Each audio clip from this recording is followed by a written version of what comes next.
kes lippu hoidsid altari ees. Ja mõnelgi aastal oli selles mõttes 40. aastate sündmused, kui leiame vaevata ajaloost mitmeid näiteid, kus meie et olulised asjad ei lõppenud ajatada. See oli 29. september 1881.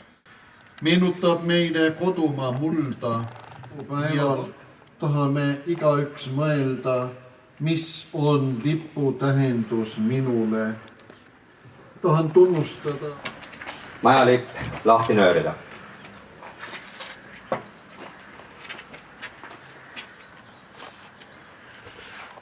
Sellega kohakuti. Aamen.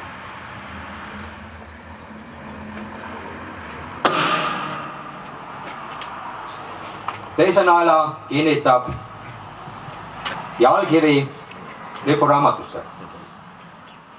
Teise naela kinnitab Haapsalu abilinnapea Peeter Vikman.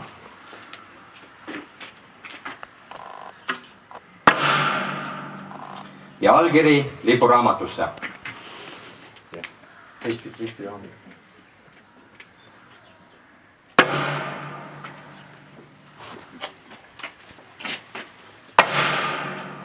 Ja allkiri lipuraamatusse.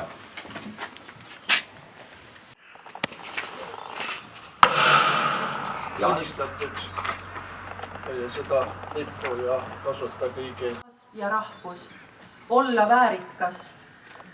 Me võime sündida ja elsust meile osutatud au eest ja heiskame lipu uhkusega.